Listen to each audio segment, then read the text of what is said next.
Bonjour et bienvenue à Pulsar. Aujourd'hui, on commence en musique parce qu'un festival qui s'offre en début de programme les locaux loquaces et DJ champions ensemble ne peut être qu'un grand événement. Et c'est ce que s'offre pour sa 25e édition, le Festival du Lac des Nations de Sherbrooke. Ce festival, qui a commencé presque comme une fête familiale, s'attend à recevoir cette année 200 000 visiteurs. Jumelé depuis 9 ans à une compétition de feux d'artifice, le festival présente une affiche éclectique. Les Marie-Chantal Toupin vont côtoyer Gilles Vigneault, Paul-Émile Bazard et les Respectables. Un festival vraiment pour tous les goûts dans la nature, du 11 au 16 juillet. C'est Jean Perrault qui a commencé ça avec certains de ses amis dans sa cuisine. Il cherchait une façon de financer l'école de ski. Ils ont parti une fête. Ils ont appelé ça la fête du Lac des Nations. Là, il est plein, ça déborde de partout.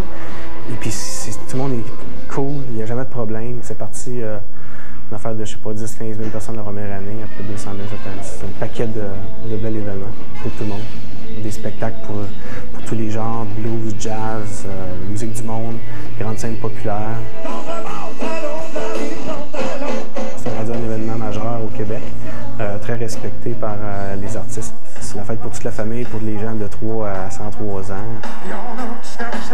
Le petit monde bien vivant des festivals de contes du Québec peut s'enorgueillir de la venue d'un petit dernier. En effet, le Festival de contes et légendes de l'Inoukadi célèbre ce territoire de la Basse-Côte-Nord où des descendants des Acadiens des îles de la Madeleine côtoient des Inuits depuis 150 ans. Mais aussi des conteurs peu connus au folklore bien vivant, les conteurs Inuits. Un rendez-vous entre deux cultures extrêmement mal connues au Québec en grande première du 12 au 16 juillet. On dit que le caribou est un animal indien. C'est assez frappant de penser ça, mais c'est une réalité. Alors, c'est un objectif de compréhension mutuelle à travers l'âme intérieure, c'est-à-dire les mythes, les légendes, les contes, qu'on peut justement apprendre à mieux se comprendre et mieux connaître les fondements. C'est un festival qui réunit les Inuits de la Côte-Nord, les Amérindiens et les Acadiens qui sont venus fonder le village et l'ensemble des conteurs québécois. Alors que les Québécois et les Acadiens ont plein d'histoires et de contes aussi qu'ils ont véhiculés depuis les îles de la Madeleine. Alors tout ça, ça va se passer du 12 au 16 juillet à Natashquan. De l'autre côté du fleuve, à Rimouski, c'est le blues qui prend d'assaut les scènes lors de la 8e édition du festival Rimouski en blues. D'année en année, c'est un festival qui prend de l'ampleur et l'événement verra encore une fois plusieurs artistes défiler sur de nombreuses scènes réparties partout en ville.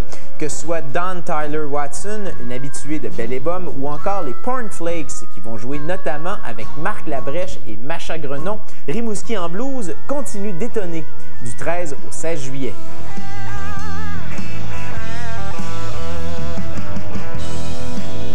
Depuis 10 ans, le Festival Fantasia présente à Montréal des œuvres d'un cinéma parallèle qui surprennent par leur beauté et leur originalité.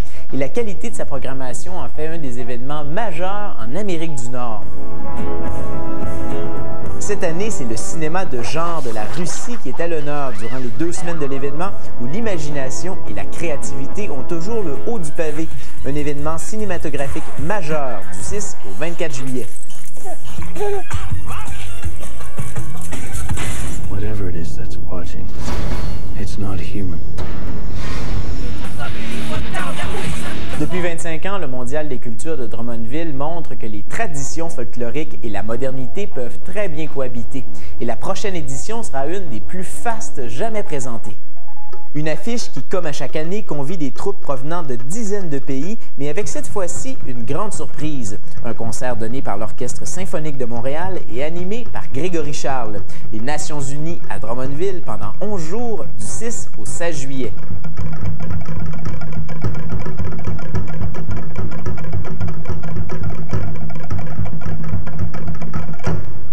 Comme sa grande sœur, la Ligue nationale de hockey, la Ligue nationale d'improvisation musicale n'en finit plus de prendre expansion. Mais elle n'a pas besoin de plafond salarial.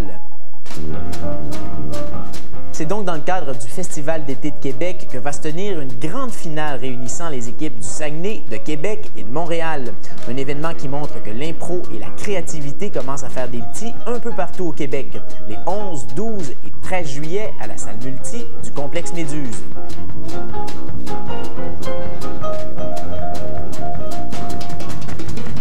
Mais voilà, c'est tout pour cette semaine à Pulsar. La semaine prochaine à l'émission, on s'en va à Montréal vous parler d'un style musical qui se répand de plus en plus à la grandeur du globe, les musiques africaines. Bonne semaine!